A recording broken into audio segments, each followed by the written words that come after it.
welcome back to my channel. My name is Jenny and I'm glad to be spending the day with you. For those of you who've been here before, you may notice that I'm sitting in a different spot. Normally I like to sit in my sunroom, but as you may be aware, it's cold. So I've moved into my little sunless office where I'll spend the next few months. Be kind to me and remind me to take my vitamin D supplements. Everything's fine. So this week I want to talk about the murder of Gabby Petito. So this is a Peacock original documentary. It's about 90 minutes long. The subtitle of this is Truth, Lies, and Social Media. So if you haven't heard of Gabby Petito, you probably aren't big into the social media true crime circuit. So who is Gabby Petito?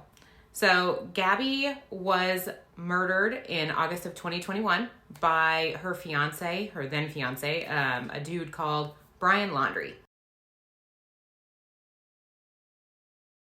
So unfortunately, domestic violence isn't that uncommon. I just read a UN study from 2020 that suggests that worldwide, about 6 women are killed every hour by men, mostly by partners and family members. So, and it's not a unique story. So why are we talking about Gabby specifically? So I think there are a few things about Gabby's case that make it stand out from the crowd, though all victims deserve to have their stories heard. So first, Gabby was on her way to becoming a social media influencer. So she was very active on social media. She was on Instagram, YouTube, TikTok. She was working hard to build her presence. She had a website she was trying to get up and running. She and her fiance, both aged 22 at the time, were taking their hashtag van life journey across the United States. So in other words, they were taking this epic summer road trip in Gabby's small conversion van. So along the initial leg of the journey, Gabby is posting nothing but positive photos and videos. They're laughing, they're smiling, they're looking like they are just having the time of their lives. So one of the posts, she shows the living quarters of the very small van, all immaculately designed and maintained. And then in August of 2021, Gabby just disappeared. At the end of August, she stopped calling or texting her parents, and she stopped posting on social media. So Gabby's mother reached out to Brian's mother and said, "Hey, have you heard from the kids?" At this point, as far as Gabby's parents knew, both Gabby and Brian were missing. So Brian's parents, by the way, not responding. So in September, Gabby's parents finally go ahead and call the police and they report her missing. Police go to Brian's family and they learn that not only is Brian alive and well, but that he returned to his parents' house in Florida on September 1st, driving Gabby's van. That doesn't look good, does it? So then shortly thereafter, police in Utah release body cam footage from an interaction that they had had with the couple on August 12th. So this is now several weeks before Gabby is known to have disappeared and before Brian turned back up.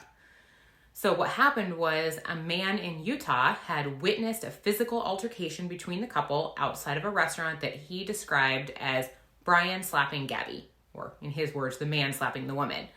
So they called 911 and the police responded. They found them driving down the road. They pulled them over, and this is where things get really tough. So there's extensive body cam footage in which Brian and Gabby are both upset. They both admitted to the police that they'd struck each other, but Gabby said she had struck Brian and vice versa. Body cam footage shows the interior of the van and it looks like a bomb has exploded, like it's dirty and messy. And it just shows that what they were portraying online was completely out of step with what was real. So the police are then discussing, what should they do? They don't want to take them in because then they're going to have domestic violence charges against them. So they agree they're going to separate them and for the night and then, kind of let them go on their way the next day. The police are discussing in the body cam footage, hey, a lot of these cases escalate and they end up in murder. So that makes knowing what happens later really challenging. I have to believe that they really thought that they were doing what was right and that they just didn't want this young couple to have permanent records. Unfortunately, what ended up happening was so much worse than that. So between Gabby's social media presence and this outrageous body cam footage, the social media armchair detectives were quickly out of control. So social media really outdid itself. The hashtag #FindGabby had views in the billions. Yes, billions with a B. So this was really only fueled by the refusal, too, of Brian Laundrie to comment or to speak with the police. His parents also refused to cooperate. We all know, Brian, that you know where she is. So all that did was really open up the internet to rampant speculation and wild stories. A member of the van life community did randomly kind of find that they had dash cam footage from their camera in a national park from August. So they not only shared that on social media, but they also ended up sharing it with the police. So it didn't take much longer after that, sadly, for Gabby's remains to be found. Cause of death, manual strangulation. So there's not really any question there that this was a homicide. So, and then Brian also disappeared. An FBI warrant was issued for his arrest, not for murder, but for bank fraud, specifically for using Gabby's bank card without her consent. Now, did anybody care at all that Brian had used Gabby's bank card?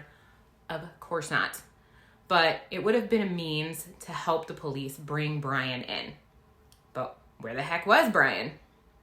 All the media knew was that the police were continuously searching this marshy nature reserve that was not too far from Brian's parents' house. So the search went on for days and days, but finally, with the assistance of Brian's parents in the search, Brian's body was found in this nature reserve. Cause of death, gunshot wound to the head, apparent suicide.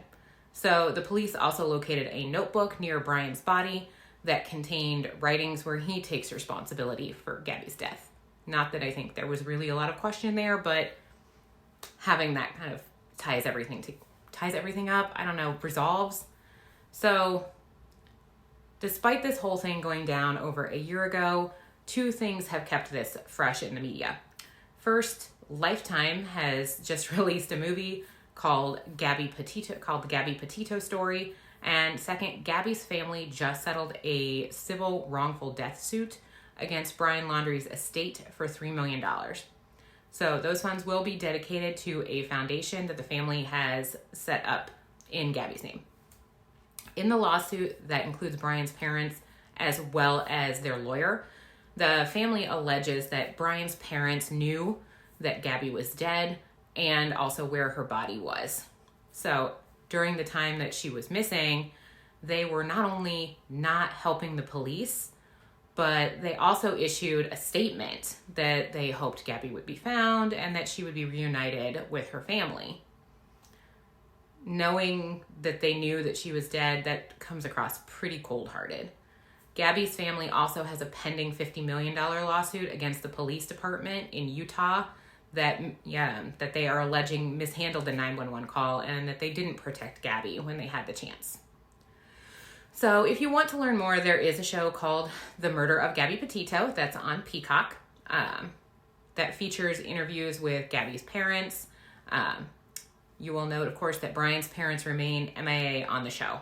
The Lifetime movie also really bring Gabby and Brian to life, but do remember if you watch that one that it's a fictionalized account and it's highly speculative about their relationship and why Brian killed Gabby.